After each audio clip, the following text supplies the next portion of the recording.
Ever wondered what it truly means to, dedicate your life to something bigger? Something like a mission that spans cultures, continents even. Well, on this deep dive, we're exploring exactly the world of missionary service. We're using a really interesting source called Your Own Gripping Story. Yeah, and it's not just a surface look, is it? We're really trying to get into the actual experiences, the real insights from people who've committed to this path, looking at the impact.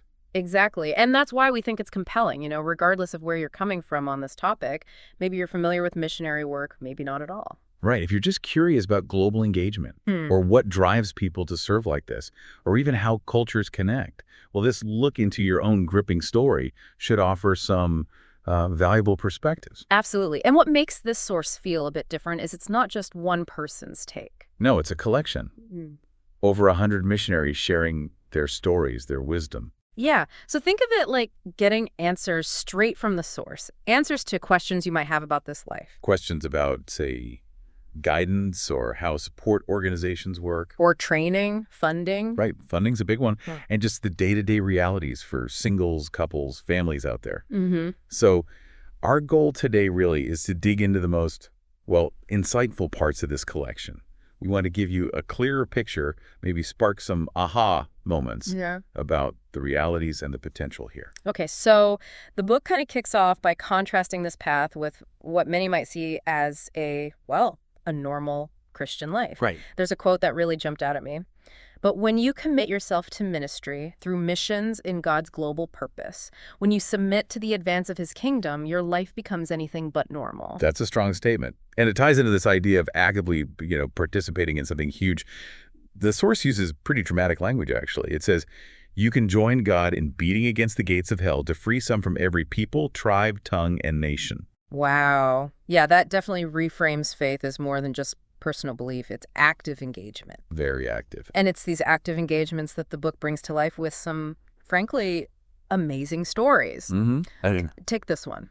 A single missionary, mountains of China. What do they do?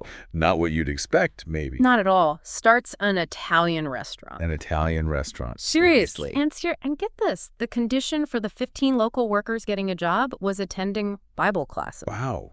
That's a unique approach. Isn't it? And the book even mentions the food, like eggplant parmesan, lasagna, brick oven pizza, tiramisu. Makes it feel very real, doesn't it? Those little details. Totally. And the result, according to the source, one by one, the employees came to faith. That's fascinating. It really shows how ministry can happen in, unexpected ways. Not always direct preaching. Sometimes it's building relationships, finding common ground, like over food or work. It makes you wonder, where are those unexpected restaurants in our own lives? Good question. Then there's a story from Manila. Equally impactful, I thought. Oh. A missionary connects with a homosexual bartender, leads him to faith. Right. And then this bartender shares his new faith with the 65 prostitutes he supervises. That's quite a ripple effect. Talk about influence spreading. Exactly. And the book mentions Bible studies were held right there. In the bar. In the bar itself. Yeah. Can you picture that? Faith taking root in such an unlikely spot. It really paints a picture. And that led to a church forming. A church, and then it branched out 10 new small groups started from that. Incredible. Shows the power of individual connections, even in, maybe especially in unexpected places. And it's not just cities. There's a story from Uganda.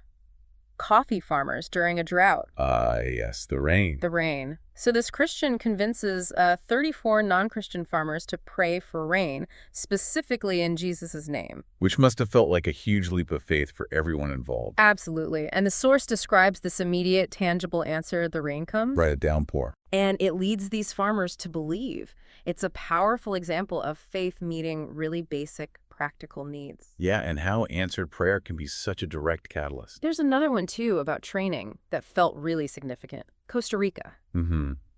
Training new missionaries. Yes, but the focus was on empowering the local churches, getting them involved in sending people out. That's key, isn't it? Local ownership. Totally. And the detail that stuck with me was that some of these churches were sending out their own missionaries for the very first time. That's huge, a real shift. And then these 60 trainees head out to, as the book puts it, the uttermost parts of the earth. It speaks volumes about potential growth when locals lead. Absolutely. That potential for multiplication. Now, The book is careful to mention, and we should too, that some details in these stories' names, exact locations, or change. Right, for safety. Yeah. Especially in sensitive areas, missionary work isn't always welcomed. Exactly.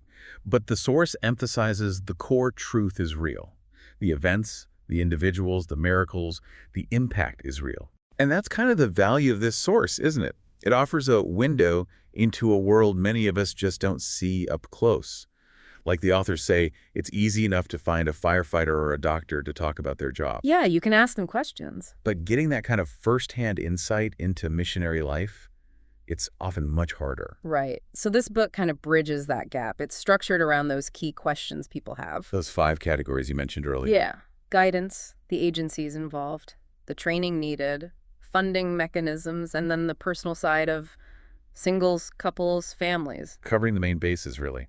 Trying to give a comprehensive picture. And it's not trying to give easy answers either, which I appreciated. No. It acknowledges the complexity. That sometimes the answer to a big question might just be yes, no, maybe, perhaps. Suggests a pretty realistic view, I think. Not overly romanticized. Definitely.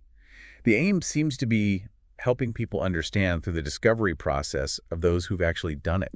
Learning from their experience, warts and all, perhaps. Like learning from seasoned pros sharing what they know. Exactly. And they encourage that personal reflection too, right? With those questions at the end of each chapter. Oh, yeah, the My Thoughts So Far sections. They're really designed to make you pause and think, to connect what you're reading to your own life, your own potential interest or calling. And they even suggest journaling or talking it through with someone you trust, like a church leader. Which ties into the whole idea of seeking guidance that the book highlights. It brings in that verse from Matthew. Matthew 7. Ask and it will be given. Seek and you will find. Knock and the door will be opened. Yeah. Framing this exploration itself as part of seeking God's plan. So it all kind of circles back to this core invitation that the source emphasizes. It puts it very directly. Jesus invites each of us to participate in his global mission. Not just some people, but each of us. He invites us to join him somewhere, in some way, in making disciples among the unreached. And unreached here generally mean those groups with very little or no access to Christianity, right? Yeah. Barriers could be geography, culture. Yes. Limited access to hearing that message. So it's framed as this universal invitation. Makes you think, doesn't it? How does that invitation land for you, personally? Regardless of your current situation. So just to recap a bit, we've touched on how this path can mean a life that's, well, anything but normal. Right. We've heard some pretty compelling stories of real impact. China, Manila, Uganda, Costa Rica. And we've looked at how this source aims to provide practical answers and guidance, drawing from the wisdom of over 100 experienced missionaries. Hopefully this deep dive has, sparked some thoughts, maybe some new questions for you. These glimpses, just a few examples really, they offer a powerful window into dedicating your life to something global.